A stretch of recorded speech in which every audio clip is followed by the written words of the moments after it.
Сызбы, өмірге қорқыныш тудырған өлікөт оғырлар туралы маалыматыңыз бар бі? Ар бейшембі күні саат 16-да Марал радиосында Мединфо программасын оғыңызда саламаттығыңызға қам көріңіз. Биринчи байлық денсаулық. Саламатсыздар, урматтуу телегөрүүчүлөр жана радио каармандар. Эфирде Мединфо программасы. Аны мен Жаркын Жанбек кызы алып барам. Бүгүн бруцеллез оорусун алдын алуу деген темада сүйлөшөбүз. Бүгүн бизде конокто республикалык карантиндик жана өтө кооптуу инфекциялар борборунун адиси Калысбек Кыдышев болмокчу. Саламатсызбы? Саламатчылык. Калысбек мырза, бруцеллез деген оору жөнүндө айтып берсеңиз. Бул кандай оору, эмне себептен айрымдар бул оору менен ооруп калышат? Жугуштуу оорубу, кантип жугат? Бруцеллез оорусу бул байыркы замандан келе жаткан ооруп эсептелинет. Муну бизде үйлүк жаныбардан, малдардан адамга жукчу оору дейбиз. Орусчасын айтканда бул зооноз инфекция деп коебуз. Бруцеллез оорусу негизинен бул көбүнчөсүнөн ошол Орто Азияда мал чарбачылык менен эмгектенген көп ушундай үй бүлөлөр, өлкөлөр чалдыгышат. Биздин Кыргызстанда бруцеллез оорусу бул көп жылдан бери келип жатат. Азыркы убакытты карап көрсөк, бул бруцеллез оорусу менен ушул Кыргызстан, Орто Азия боюнча караганда биздин Кыргызстан биринчи орунда десек жаңылышпайбыз. Эмне себептен биринчи орунда? Анткени бул биздин Кыргызстан тоолуу өлкө болгондуктан көп ошо элдерибиз ушул мал чарбачылык менен жан багышат да. Ошондуктан айтпадым сизге ошо малдан аркылуу жугат деп. Ошо малдын көптүгүнөн ошо эл мал жандык менен көп иштеген үчүн ошол оорусун көп жуктурабыз. Бул оору адамдан адамга жугушу мүмкүнбү? Бул оору адамдан адамга жукпайт. Негизинен бул үй жаныбарларынан, койдон, уйдан, эчкиден, иттен, чочколордон бул жуктурат. Эң көп бул бруцеллез оорусунун жугушу бул сиз атап өткөн малдардан жугат, Мисалы, бруцеллез оорунун оор түрү дагы болот экен, Анан ошол оорулар кайсы ооруга алып барышы мүмкүн? Мисалы, кийинкиси кандай болушу мүмкүн? Мисалы, оор түрү, мисалы, жаштарды тукумсуздукка, ал эми улгайгандарды майып кылып коюшу мүмкүн делет экен. Ошол боюнча да кененирээк айтып берсеңиз. Бруцеллез оорусу бул негизинен бул өтө кооптуу жугуштуу оорулардын ичине киргизилген. Анткени бул адам ушул бруцеллез оорусуна жуктургандан кийин ошол бруцеллез оорусун айыктыруу үчүн бул аябай көп убакыт керек, анан ошондой эле көп акча сарпталат да.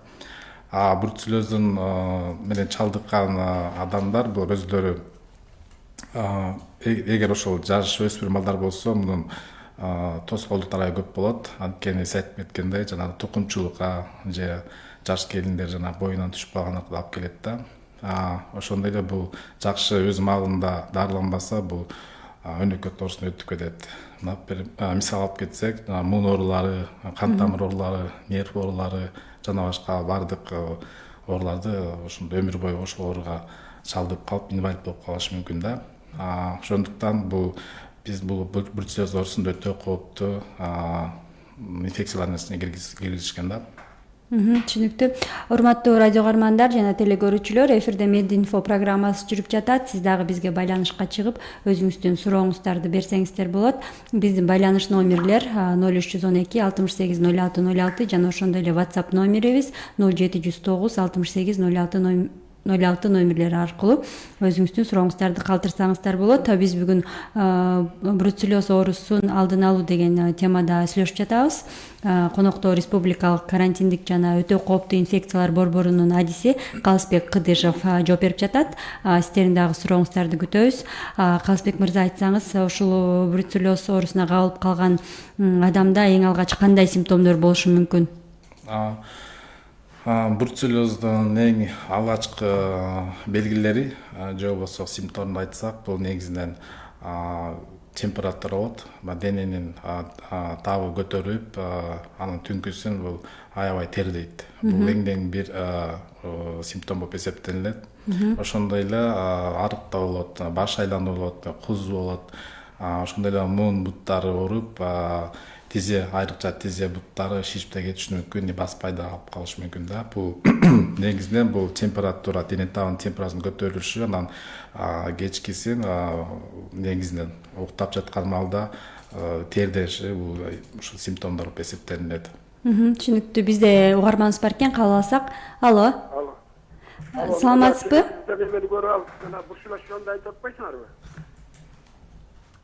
Алло. Кандай? Кайра кайталап коесузбу сурооңузду? Жанагы бурчулаш жөнүндө сүйлөп атпайсыңарбы? Ооба. Ошол оңой эле айгат. Мен мисалы чырдар менен акыры 12 күндө эле жок болот да. Таптыда жок болот. Мен номер жасасам 0555 93 91 94. 12 күндө эле жок болот да. Сизде сурооңуз барбы? Мен суроом деле жок. Мен алдарын көрөм. Мен өзүм киз дарылайм. Менде көп да бурчулаш мен дарыланып жүргөндө. Түшүнүктүү. Арзанда баа менен кетет. Анча акча деле кетпейт көп. Түшүнүктүү. Рахмат байланышка чыкканыңызга. Саламатта барыңыз. Урматтуу телегөрүүчүлөр жана радио угармандар, биз бүгүн бруцеллез оорусун кантип алдын алыш керек деген темада маек куруп жатабыз. Сиздер да бизге байланышка чыгып өз сурооңуздарды берсеңиздер болот. Анан айтсаңыз, бул ооруну кантип дарылап жана профилактика кылыш керек? Негизи бруцеллез оорусун жуктургандан кийин бул ооруга бир убакыт керек, анткени бул адам өзү ооругандан кийин 2 жуманын ичинде же бир 3 жуманын ичинде бул симптомдор байкалына баштайт да. Мен жана айтып кеткендей, симптомдору тердеп же баштары ооруп же муундар ооруп, алсыроо болуп, түнкүсүн тердеген болсо, бул тезинен эле бул дарыгерге кайрылыш керек да. Эч кандай өздүк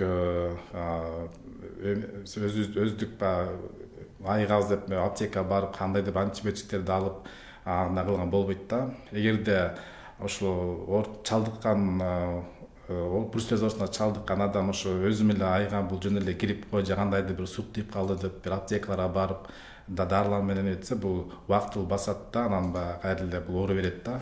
Бул формада бул бруцеллез уже өнөкөткө өтүп кетет, же болуп айтканда хронический бруцеллез өтүп кетет да.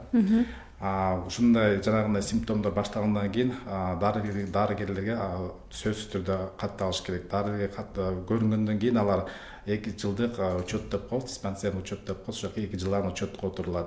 Негизинен бул бруцеллездин диагнозу бул негизинен эпидемиологиялык изилдөөнүн негизинде, лабораториялык негизинде коюлат да, бруцеллез деген ооручу. Ошол бруцеллез деп коюлгандан кийин бул сөзсүз түрдө стационар деп коебуз, больницага барып 14 күндө лечение алыш керек да. Өзлөрүнүн врачтар өздөрү билет леченияларын, антибиотиктерди беришет. Андан кийинки да 14 күндөн кийин үйгө чыгарылгандан кийин да кошумча антибиотик берилет. Бул убактысы негизи 45 күнгө созулат да. Бул негизинен бул биринчи бруцеллезге чалдыккандан кийин ушул эң негизгиси бул ошо доктурдун айтканын кылыш керек да. Эч кандай жанагы антибиотикти ичпей коюп, же болбосо эртең менен алган антибиотигин кайра эртеси албай калып же унутуп калганда болот да. Ошондуктан бул биз эмне үчүн 2 жылдык отургузат, чөт анткени ушул сөз түрдө врачтын көзөмөлүндө 2 жылга турушу мүмкүн да. Аны ар бир 6 ай сайын бул кандан алып турат, бруцеллезге ошо титр деп коебуз, ошо титр түшкөн сайын, анан жакшы болгон сайын ол 2 жылдан кийин учеттон чыгарылат. Бирок бул оорунун эң алгачкы белгилери кадимки сасык тумоого да окшошуп кетет турбайбы, мындай чыгарганда?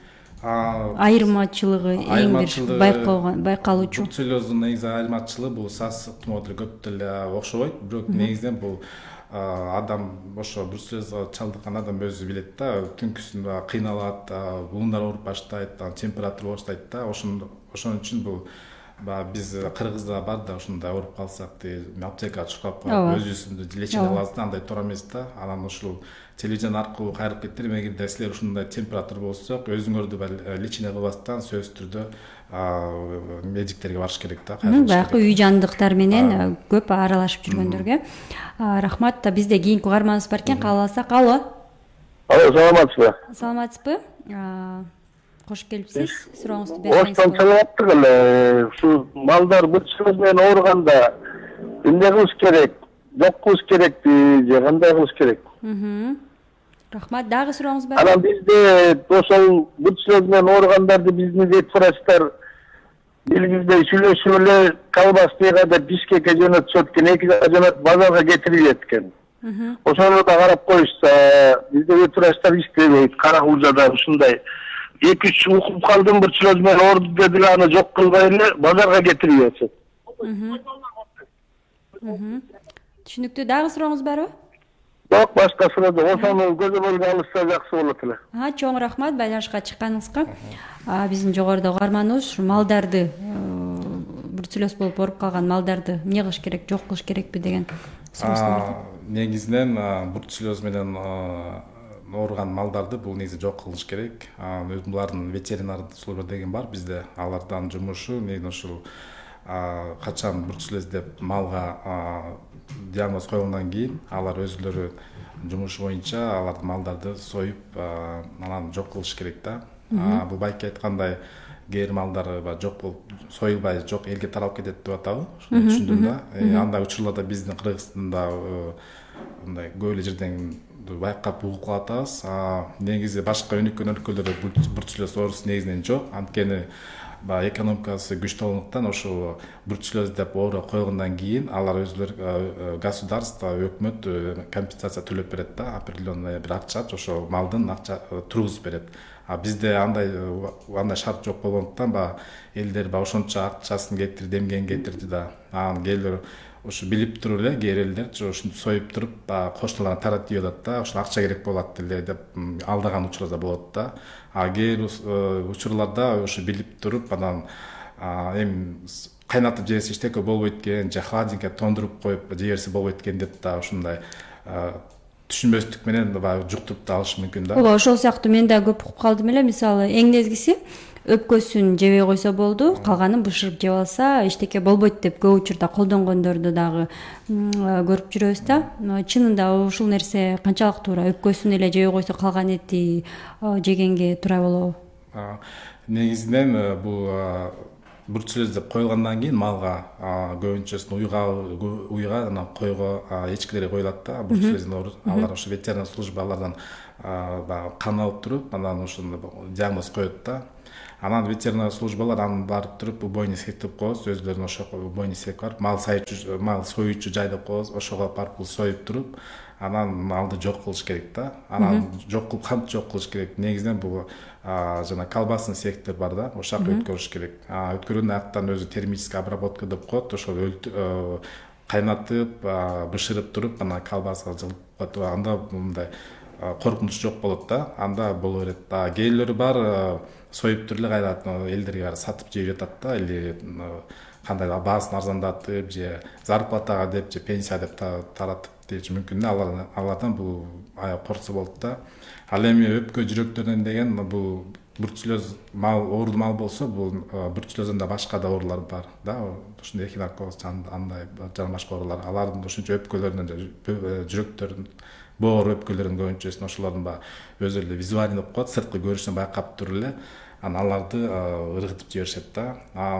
Негизи ушул ыргыттын да бир эрежелери бар да. Аны ыргытпастан бул ар жак көп мындай эл жашаган жактан арыраак калып туруп, казып туруп, 1 метр казып туруп, аны көмүп салыш керек, эч кандай итке бербеш керек да. Ошондон да ошондой көп ооруларды алдын ала болсо ушул жолдор мененчи.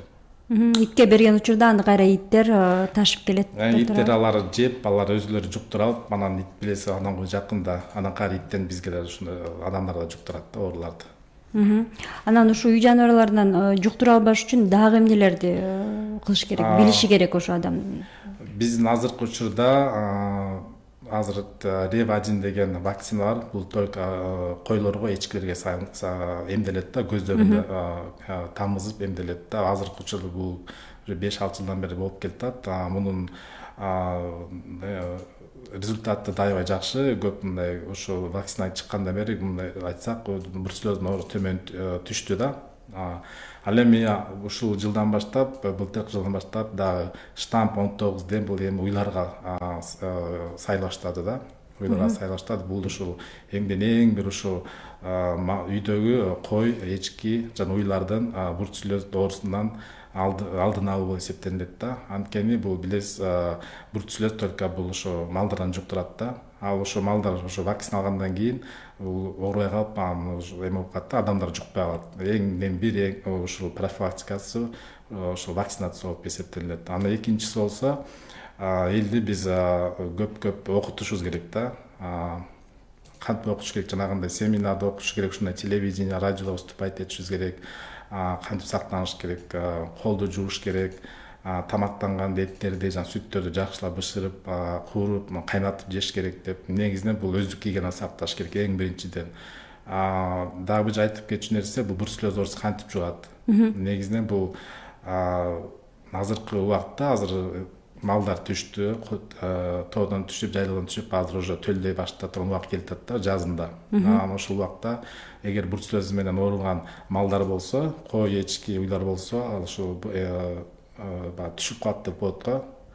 Коозду салат деп коебуз да. Коозду салгандан, ошондон барып кармагандан, же аны деген мен айткандай казып туруп көмбөстөн итке берип салгандан ошондор жуктуруп алышат да, көбүнчөсү. Ошондуктан эң негизгиси бул ошо профилактикасы, жанакындай вакцинация болот. Койлорду, уйларды эмдеш керек. Андан кийинкиси ошо элдерди окутуш керек да, ошо кантип сактануу керек. Түшүнүктүү. Анан бул биз да жогоруда айта кеттик. Бул оору жеген тамак аш, мисалы чала бышырылган сүт азыктары же эт болсун, анан этти дагы мисалы эттен да жугуп калышы мүмкүн депчи. Анан базарларда бизде эт азыктарын сатып жейбиз, жеп атабыз. Анан ошол эт сатып алууда кандай кеңештерди берет элеңиз? Кантип билсе болот эттин бул таза эт жана бул таза эмес экенин кантип байкаса болот? Негизи ушу базарда саткан же эт саткан эмелер базарлар бар да, магазиндер бар, же павильончиктер бар, же открытый келип саткандар, же болбосо кээ бир элдер союп келтирип көчөдө сатып коет го, ошондой сатып атышат да. Негизи бул ошол этти сатардан мурун ветеринардык жактан кандайдыр бир тиешелүү документтер алып туруп, уруксат алып туруп, анан базарга сатыш керек да. Сүт болобу, каймак болобу, эт болобу, ошолорду негизи ветеринардык көзөмөлдөн өтүп туруп, анан базарга чыгат да. Негизинен биз эгер базардан эт алып турган болсок, жанагындай атайын эт сатканга уруксаты бар документтерин сураш керек. Ушундай барбы сиздики, анан ушундай ветеринардык көзөмөлдөн өтүп турасыңарбы, справка аласыңарбы, эттерден өттү эле, текшерилди эле, бруцеллез менен оорубайбы, же башка менен оорубайбы деп туруп бул сураса, бул жакшы нерсе да. Анткени ошо сатуучу киши да ойлонуп алат да, уже элдер сурап атат, значит мен ушундай талаптарын аткарышым керек экен деп, ал да ошону ойлонуп калат да. Түшүнүктүү. Урматтуу телегөрүүчүлөр жана радио каармандар, Мединфо программасы жүрүп жатат. Бүгүн биз бруцеллез оорусун алдын алуу деген теманы талкуулап жатабыз. Конокто республикалык карантиндик жана өтө кооптуу инфекциялар борборунун адиси Калысбек Кыдышев жооп берип жатат. Сиз дагы бизге байланышка чыгып, өзүңүздүн суроолоруңуздарды берсеңиздер болот. Биздин байланыш номерлерибиз 0312 68 06 06 жана WhatsApp номерибиз 0709 68 06 06. Өз суроолоруңузду WhatsApp номери аркылуу дагы жиберсеңиздер болот. Калысбек мырза, айтсаңыз, бруцеллез менен ооруп калган адамдын мисалы жогоруда да айтып кеттик, анан кийинкиси жөнүндөчү, мисалы бул оору менен толук түрдө кантип айыкса болот? Бруцеллез оорусун алдын алууга жана айыктырууга бул болот. Жана биз айтып кеткендей, жогоруда симптомдору же болбосо белгилери башталгандан кийин дароо доктурга кайрылыш керек да, эң негизиненчи. Анан негизинен бизде клинический протокол деп коебуз. Ошонун негизинде бул врачтар ошонун негизинде дарылар баштайт да. Негизинен көбүнчөсү ушул көптүк адамдар ушул көп жатат экен, 14 күн жатат экен, мен жумуштарым бар, анан же кандайдыр бир шарттарды айтып туруп чыгып кетип калат да, больницадан көп дарыланбай. Ошондой кездешип атат алыскы райондордончу. Негизинен келер болсо турмушка байланыштуу амбулаторный лечение деп коет. Аны биз үйдөн дарыланабыз деп коебуз да. Ошондон да чыгып кетишет. Анан негизинен бул больницага 14 күн жатып дарыланыш керек дегенде бул жакшы. Анткени бул бүрчүлөөсүн толук ушул оорус менен айыгып кеткенге бул шарт түзүп берет больница. Анткени врачтардын көзөмөлүндө болот, өзү эч жака чыкпайт, лечениясы жакшы болот да. Мен айтып кеткенде жана 14 күн антибиотик алгандан кийин дагы лечениясы бар. Ошолордун дары жазган дарысын ичиш керек, обязательно ичип, бүгүн эртең менен ичсе, кечин ичсе, ошолордун убактысы менен ичип туруш керек да. Эч кандай унутуп калдым же тойго кетип калдым же да унутуп калыптырмын же бирдем кетти же жүрөгүм айланып кетти дегендер бар да. Аларга токтотуп ошолорго эметиш керек да. Бул бүрчүлөз оорусун эле өң айтпамын, силер коркунучтуу инфекцияга келет деп. Же эмне үчүн антып билсем анткени бунун дарылоосу аябай көп узактанат да. Узак болот. Эгер ушул дарылоонун эрежелерин бузуп же жакшы дарыламай койсо, бул хронический форма өтүп кетет, өнөкөт формасына өтүп кетет да. Өнөкөт формасы өткөндөн кийин кайра эле кайра ооруй берет да. Жанагы нерсе айткандай, жаш балдар ооруп калса, тукумсузга келип калышы мүмкүн, үй бүлөдө ар кандай балалы болбой калышы мүмкүн, или ошондой көп таасирлери бар да. Анан ошондуктан айтарым, бул диагноз коюлгандан кийин бүрчүлөз деп коюлат. Сөзсүз түрдө бул врачтын көзөмөлүндө туруп дарыланыш керек да. Эгер жакшы дарыланса, врачтын айтканын кылса, антибиотиктерин өз убагында алса, анда толугу менен айыгып кетишет. Айыгып кетсе болот, түшүнүктүү. Айтсаңыз, бул оору менен ооругандардын саны азыр акыркы күндөрү өсүп атабы, азайып атабы? Анан азыр айтып калдыңыз, жазгы төлдө башталды деп малдардачы. Анан сиздердин борбор тарабынан кандай түшүндүрүү иштери жүрүп жатат? Бруцеллез азыркы учурда биздин Кыргызстанда былтыркы салыштырмалуу кичине көтөрүлдү. Былтыркы жылга 18-жылга 787 адам катталса, быйылкыга 869 адам катталды. Булардын ичинде биз дагы жаштарга бөлөбүз. 14 жашка чейин, 14тен 39 жашка чейин, 30 жашка чейин бөлүнгөндө, бул негизинде бүт жерде 20 жаштан 30 жашка чейинкилерден көп катталып атат да. Ошондой эле 14 жашка чейинкилерде катталып атат да. Негизинен бул азыркы учурда биздин Кыргызстанда көбүнчөсү Жалал Абад областына көп катталып атат, Ош областында, андан кийинкиси Нарын областына көп катталып атат да. Негизинен биз эпидемиологиялык изилдөөлөр жүргөн негизинде биз 2 жол менен анализ кылабыз. Ошо оорунун каттаусунда абсолютный санды, анан интенсивдүү сан кылып бөлүнөт да. Негизинен интенсивный показатель деп коебуз. 100 000 элге карап санаганда азыркы учурда ушу Нарын областында көп учурлар катталып атат. Андан кийинкиси Жалал Абад, Ош областында. Негизинен былтыркы 2019 жылга анализ кылганда Кыргызстандын баардык көбүнчө райондоруна ошо көп каттала баштады. Түшүнүктүү. Анан бул ооруда дагы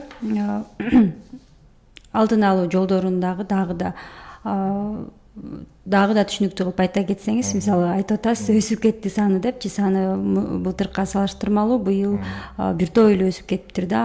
Түшүндүрүү иштери жетишсиз болуп атабы же кандай болуп атат? Эмнеге көңүл бурулбай жатат? Же болбосо буга бир адамдар өзүнө бир эмделиш керекпи? Мисалы сөзсүз түрдө ошо мал жандыктар менен аралашып, ошол чарбада жүргөндөр, балким адамдар эмделиш керекпи? Ошого карата алдын алууда кандай нерселер бар? Биз жактан ушул медицина тарабынан, ошондой эле ветеринардык служба жактан да азыркы учурда бүт баардык жерде ошондой бүрчүлөзгө каршы көптөгөн иштер жүргүзүп жатат. Ветеринардык жактан айтып караганда, ал өзлөрүнүн иштери боюнча баардык кой, эчки же уйларга жанагы мен айтып кеткен вакциналарды жүргүзүп жатышат. Биз жактан, медицина жактан биз ушу кайсы областтан көбүрөөк катталган болсо, биз ошол жака барып көптөгөн азыркындай лекцияларды, семинар өткөзүп атабыз. ошондой эле жанагы эпидемиологиялык изилдөөлөр деп коебуз. Азыр сезип атпайбызбы ушул эмне үчүн өсүп атат, эмне үчүн вакцинация кылса деле ушундай иш чараларды жүргүзсөк деле өсүп атат деп. Биз ошону далилдөө үчүн да биз Нарын областында, Ош областында, Жалал абад областында ошо эпидемиологиялык изилдөө жүргүздүк. Бул изилдөөлөрдүн жүргүзүү негизги максаты бул ошо кандай жолдор менен жуктуруп атат, кандай эмне үчүн өсүп атат дегенде бизге да андай жооп бере алды десе да болот да. Негизинен бул изилдөөлөрдүн негизинин жыйынтыгында көп больнойлордун бруцеллозго чалдыккан адамдардын үйүнө барып анкетаны алабыз да. Алганда ушу көбүнчөсү бул ушу өздүк гигиенасын сактагандыкта. Например, айыл тургундардын барып опрос деп коебуз. Анкета алганда ошондо вопроссуз бар эле үйүңүздө умайлык барбы, коңуңузду сандап жуйсузбу дегенде ошондо көп пайызы умайлык. Мисалы биздин кыргыз элибиздин менталитети кичине башкачараак. Адамдар өздөрүнүн ден соолугун ойлосо, бул адамдар ошо малдардын да ден соолугун ойлонуш керек да. Эгерде малдардын ден соолугу чың болсо, анда адамдардын ден соолугу да чың болот да. Кээ бир ошо үйдөлөр мал балдары ошо ветеринар врачтарга кайрылып, менин уюмду же коюмду же эчкимди ушуну вакцина кылып берип да көп кайрылбай атышат да. Ветеринар службалар болсо өзүлөрү барып кыдырып вакциналарды жүргүзүп атат. Но биздин эпидемиологиялык жүйүбүз боюнча кээ бир айым ошо аймактарда ошо вакцинацияны кичине толугу менен кыла албай атышабы деп ойлоп атабыз да. Но андай так эмебиз жок, информациябыз жок, бирок ошентсе деле баягы өсүп атат бруцеллезчу. Негизинен ушул көп басымды биз ошо ветеринардык службага көңүл бурушубуз керек да. Анткени эгер сайып кеткен жанагы малдын дени сак болсо же полный бүт жактан вакцина алсаң дагы бруцеллез оорубайт. Түшүнүктүү. Бизде радио каарманыбыз бар экен. Кабыл алсак, алло. Саламатсыздарбы? Суроом төмөндөгүдөй. Мына азыр жанагы бруцеллез жуктурган эттерди ушул биздин мамлекет тарабынан мындай бир аныктай турган приборлор барбы? Мисалы, эч ким эле айтпайт да, этим уже бруцеллез деп, мисалы, базарда деле сатылып атат. Ошол нерселерди алдын ала текшерип, именно бруцеллез менен ооруган, же болбосо ошо бруцеллез жуктурган экенин аныктай турган бизде аппарат, же болбосо ушундай бир текшерүү нерселерин жүргүзгөндөр барбы? Рахмат, дагы сурооңуз барбы? Рахмат байланышка чыкканыңызга. Сурооңуз түшүнүктүү. Бул суроого негизинен кандай учурда малдарга бруцеллез деген дартык аныкталат? Бул негизинен ветеринар служба жактан бул өздөрүнүн жылдык анан ошо айлык пландары бар, киргизилген. Мисалы айтканда, кандайдыр бир районго жылына мынча уйдан, алар жыл сайын санактап өтүп турат малдын саны. Ошо санга жараша мынча уйдан же мынча койлордон кан алыш керек деп өзүлөрү анализдерин жүргүзүп турушат да. Ошол негизинен бул бруцеллез деп диагноз коюлат. Экинчи жолу адамдар бруцеллез оорусуна чалдыккандан кийин ошо лаборатория негизинде эпид анамнез негизинде лаборатория негизинде коюлат бруцеллез деп койгондон кийин сөзсүз түрдө ветеринарныйга кат жөнөтүлөт да. Ушундай кишиден бруцеллез оорусу чыкты деп. Алар барып ошол жашаган үйүнө барып изилдөөлөр жүргүзүлүп, уйунан, итинен, малдардан, бул койлордон кан алынат. Экинчиси ошондон да чыгып калышы мүмкүн да, жанагындай положительный бруцеллез болчу. Бул малдардан да. Малдардан ошондой чыккандан кийин бул негизинен рентгенден эч кандай приборлор жок. Рентген жана адамдарда андай жок. Малдарга көбүнчөсү бул ошо кандын негизинде, анализдин негизинде ошол коюлат да. Түшүнүктүү. Ал эми уже эттерди ушу базарда сатылып жаткан деп атпайбы биздин угарманыбыз? Ошо эттерди текшере турган прибор барбы дейт? Базарда андай приборлор азыр жок. Негизи ошол мал, сатылчу мал ошо сатылганга чейин ветеринарлык көзөмөлдөн өтүп, кан алынып, бруцеллез кан алынып, анан кандын анализи чыккандан кийин негизинде анан союлуп сатылыш керек. Эгер ошол алып чыккан малдын канынан бруцеллездарты аныкталса, аны базарга сатканга болбойт. Демек, эгер ошо бруцеллез болуп ооруган малды союп туруп сатып салса, ал этти аныктаганга мүмкүнчүлүк жок, бул бруцеллез болуп ооруган малдын этиби же таза малдын этиби деп ал билинбей калат демек, Ошондой болушу мүмкүн, но айтып кеттим, только жанагы ветеринардын көзөмөлүнөн өткөндөн кийин аны сатылат депчи. Эгерде адамдар өздөрү бруцеллез оорусун билип туруп элдерге сатып ийсе да билинбейт да. Аны эч ким кандан прибор менен же аппарат менен аныктай алышпайт.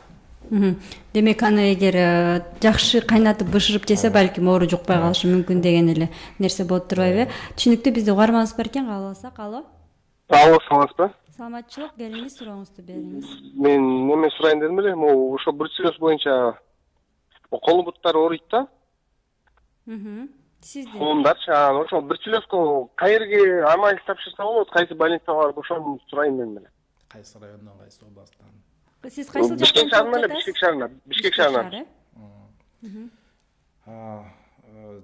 Эгер колу бутуңуз ооруса, бул да ошо бруцеллезин белгилеши мүмкүн да. Анан бизде азыр деген биздин өтө кооптуу карантинный особо опасный инфекция деген бизде скрабина 92 деген ошого келсе, биз ошо кан алып эметип беребиз, анализин чыгарып беребиз да. Түшүнүктүү, бизде кийинки угарманыбыз бар экен, кабыл алсак.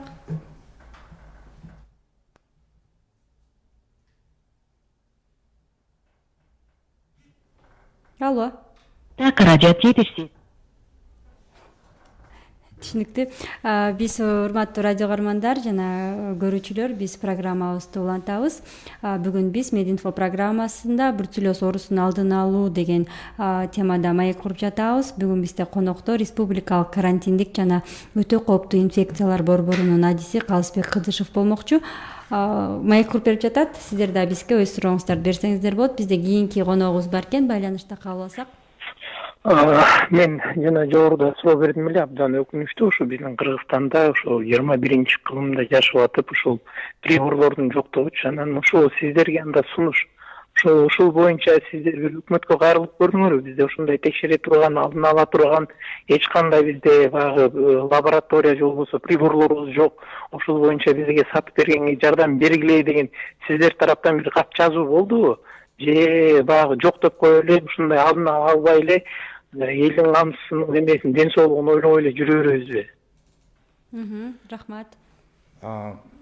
Бул суроого негизинен бул жаз айтып кеткендей, эң негизги бул бруцеллез оорусун аныктаачу прибор азыр жок, бирок негизи аз убакта аныктаачу бул кан аркылуу. Ал эми сиз айтып кеткен жанакандай кайрылдыңызбы башка бирге же башкабы өкмөткө кайрылдыңыз депчи. Биз өкмөттөргө башканы кайрылабыз, но башкача түрдө да. Жанагында биз өзүбүздүн нормативный документтерди ушундай түзгөнгө кайрылабыз, ар кандай жанакындай мероприятиялар уюштурганга кайрылабыз. Негизинен бул бруцеллездин эң негизгиси алдын алуу жолу бул элдерди бул информация берүү да, кантип ушул бруцеллез оорусунан айрылыш керек, кантип алдын алыш керек, бул ошо элдерди окутуш керек, врач адистерин окутуш керек, семинар өткөрүү дегендейчи. Анан азыркындай биздин Кыргызстанда пока азыркындай аппараттар жок. Кийин эле ушундай чыкпасачы башка жактан да угуп турубуз. Ушундай бруцеллездин оорусун кандайдыр бир аппарат менен барып текшерүүденчи азыркы учурда бизде ошол кан менен эле текшерилет да. Түшүнүктүү. Бизде кийинки угарманыбыз бар экен, кабыл алсак. Алло. Угарманыбыз кетип калган экен. Биздин угарманыбыздын кийинки угарманыбызды кабыл алсак. Алло. Алло, саламатсызбы? Саламатсызбы? Келиңиз. Азыркы мурдагы берген суроого жооп бергенине мен бизге жетишкен жок да. Бул туура эмес дейм. Ал кандай жок, биз тиге кайрылабыз. Ошол боюнча кайрылса болобу деп сурадыга тиги аксакал. Жанакы приборду ошону алып келген, анткени Кыргызстан биринчи очередте турат деп атасыңар оору боюнча. Биринчи жанакы ошону сурап койсо, базардан текшерип бул бруцеллез кимде алып салганга мүмкүнчүлүк болсо деген ойдо сурап атат да. Так тиги агайыбыз өзү айтып атат, базарга өтүп кетиши мүмкүн, айтпай коюшу мүмкүн деп. Анан ошонун баары келип калган эттерди текшергенге прибор алса болобу дегендей ойду айтып атабыз да. Негизи рахмат. Түшүнүктүү, рахмат байланышка чыкканыңызга. Прибор боюнча жооп берип койсоңуз, мисалы башка мамлекеттерде барбы ушул сыяктуу, мисалы кан аркылуу буга чейин мисалы текшерилип анан малдар союлат, сатыкка союлат экен да. Анан арада баягы билгизбей, мисалы бар да эми акча кылып алайын деп сатып жиберген айрым элдер, ошолор сатып жиберди дейли, ал эт базарга өттү, сатылып жатат. Буну мындай сырткы көрүнүшүнөн дагы аныктай албайбыз дегенде, анан ошону аныктаганга бир сурап, прибор сураса болобу, өкмөткө ошо именно прибор боюнча кайрылып көрдүңүздөр беле деп дагы жогоруда угарманыбыз айтып кетпеди беле. Анан башка мамлекеттерде деле ушул сыяктуу этти оорусу бар этпи, жок этпи деп аныктай турчу приборлор барбы башка мамлекеттерде? Жана ошондой приборду бизге Кыргызстанга чын эле алып келдирсе болобу? Ушул жагы кандай болот? Жана мен сизге айтып кеткендей, бул негизи бурчу эле соорусу. Азыркы көп мамлекеттерде катталат, бирок негизинен бул баягы өнүгүп келе жаткан мамлекеттерге да ушуну көп катталып атат да, бурчу эле соорусунчу. Анан жаңы айтып кеткендей, ушундай мал чарбачылык менен эмгектенген өлкөлөрдү көп кездешет да. Ал эми өнүгүп кеткен өлкөлөрдөн деле мен карап көргөндө андай приборлор пока жок болуш керек. Мен болуш керек, буюрса келечекте болуш керек да, негизиненчи. Негизинен биздин Кыргызстанда биз ошол приказдардын негизинде иштейбиз да. Ошо приказдардын негизи боюнча, биздин приказдардын, ветеринар службанын приказдары боюнча бул негизи эле базарга сатылуучу эт же кой, мал жандык бул негизинен сөзсүз түрдө бул ветеринар службадан өтүп туруп сатылат да. Ушундай айтпадым, алардын сразу алардын немеси ушундай полномочиясы бар да. Алар только ошол негизинен сатылгандан кийин бул эң негизгиси болуп мен айтып кеткен эле, кайра айтып атам, ошо анализ алат, кан алат да. Кандын негизинде, лабораториянын негизинде анан ушуну биздин Кыргызстанда колдонуп жатат да. Келечекте жанагындай приборлор болсо, эгер биз угуп калсак же көрүп калсак, чыгып калса, биз сөзсүз түрдө кайрылып ошону алганга аракет кылабыз. Аракет кыласыздар. Түшүнүктүү. Урматтуу радио каармандар, Мединфо программасында бруцеллез оорусун кантип алдын алыш керек деген темада маек куруп жатабыз. Бизде коноктор республикалык карантиндик жана өтө кооптуу инфекциялар борборунун адиси Калысбек Кыдышев жооп берип жатат. Бизде кийинки угарманыбыз бар экен, кабыл алсак. Алло. Угарманыбыз кетип калыптыр. Сиздер дагы биздин коногубузга өз сурооңуздарды 0312 68 06 06 номери жана WhatsApp номери аркылуу 0709 68 06 06 номерлерине өзүңүздүн сурооңуздарды калтырып биздин коногубуздан жооп алсаңыздар болот. Бизде байланышта угарманыбыз бар, кабыл алсак. Алло. Саламатчылык, келиңиз. Алло, саламатчылык, келиңиз. Ошун бул жакшы теманы көтөрүп атасыздар. Бул биринчиден бизде Кыргызстанда ветеринардык служба страдать этип атат. Бизге малдарды идентификация кылып эле кулагына эле номер бергенден башка эчтеке малдарды текшербейт. Профилактический ошолорду анализдерин алып, бир жылда бир текшерип, анализ кылып турса, ушундай оору бир эле ал ооруга эмес профилактический малдарга каршы прививкаларды сайылбайт полностью. Бизде азыр ветеринарный службада только эле улагына эле неме берип коет да, номер берип коет и все. Андан сатып коет. Полный көзөмөл болгон жок. Бул биринчи страдать эткен неме. Экинчи, ооруп калган семья обязательно ошол кайсыл случайда болот. Эгер мал жандыктар төрөлгөндө замерши болуп калган болсо, ошону прием кылган үйдөгү үйдү караган, малды караган адам обязательно перчатка кийбесе, ошо өлүк төрөлгөн козунун тонунда, малдын тонунда, суусунда бруцеллезный палыч немелер аябай көп кездешет. Ошону колунун немесинен жууп алса, перчатка кийбей неме кылса, ошол эң опасный болот. Ошонун тонун жерге казып, неме кылып, ошонун малдын сүтүн ичпеш керек. Ошол малдын подозрение кылып ошол малдан анализ тапшырыш керек. Мен ушундай совет бермекмин да. Анан ооруп калган адамдарга эгер ооруп калсаңыздар самостоятельно өз алдынча инфекция антибиотиктерди ичип, аны кулуштетип бербей өз убагында специалисттерге кайрылсаңыздар суранам. Түшүнүктүү. Дагы сурооңуз барбы? Болду. Рахмат байланышка чыкканыңызга. Биздин угарманыбыз өзүнүн кеңештерин айтып кетти окшойт. Эң туура айтты. Бул Байкенин ош берген эмес суроосуна жооп мындай туура деп айтсам болот. Негизинен да айтып атпайбы, жанагындай көбүнчөсүн баягы туут малында көп жуктурашы мүмкүн депчи. Анан жана айтып кеткенде азыр жаз келип атат, азыр ошо туут мал башталат да. Негизинен бул жанагы эгер ушул бруцеллез оорусуна чалдыккан малдар ошондой козу саган учурда коросуна же талаада баласы өлүп калат да, ошону кармагандан же болбосо кармап туруп же итке берип салгандан же кармап туруп ыргытып салгандан көрө ушунда жанакындай перчатка же болбосо колгап кийбей калып атпайбы, ошондон да жуктурат да негизиненчи. Ушулардын баарын баягы бруцеллез оорусунун алдын алуу боюнча бул биз ушундай көп иш-чаралар жүргүзүп жатабыз да. Школдорго барабыз, айрыкча балдарга барып, айтабыз, ушундай перчатка кийгиле, халат кийгиле, резина өтүк кийгесиңер короо киргенде. Эгер койлор же уйлар бала салган болсо, аны сөзсүз түрдө перчатка кийип алып туруп, анан таяк менен кармап туруп, коронун алысыраак яма казып туруп, аны көмгүлө, итке бербейле деп ошондой беребиз да. Анан ошол кантип обработка кылыш керек, жаткан жерлеринчи жана акиташтыр алып туруп эле, сууга чылап туруп эле, ошо менен шпыр менен ошо жерин неме кылыш керек да, дезинфекция кылыш керек да. Деп же болбосо ветеринардык службага негизинен кайрылыш керек. Биздин короодо ушундай случай болду. Эмне кылабыз депчи, анан өздөрү келип бул ветеринар службадагы өздөрүнүн тийиштүү эмелерин жазап кетет да.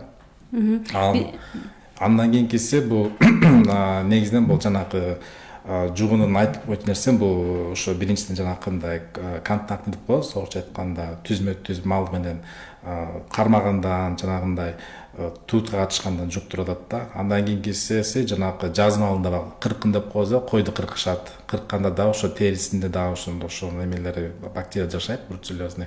Ошондо да жуктурушу мүмкүн. Андан кийин ошо тамак аштан жуктурушу мүмкүн. Жанагындай чеки сүт жегенден, туура жанагындай чала бурул эттен, ошондой эле жана малды союп жатканда эгер колдорунан кичине тилик болсо, эгер бруцеллезный чалдыккан малдын союп жаткан ошондон да жуктура алышы мүмкүн да. Сиз айтып калбадыңызбы, жүндөрүндө дагы бактериялар жашайт депчи, анан ошол бактериялар эле жанакы азыктарда, сүттөрдө же болбосо ошо сүт азыктардан жасалган азыктарда сакталат да, ошолор канча күнгө чейин сакталышы мүмкүн? Бруцеллездин бактерия негизи короодо бул мындайча айтканда жаткан жерине жана кырк деп коебуз, ошолордо бир 3-4 айга чейин сакталат. Малдын терисинде, жүндөрүндө 3 айга чейин сакталат, сүттө 2 айга чейин сакталат, сууда да ошондой көп 1 айдан ашык сакталат.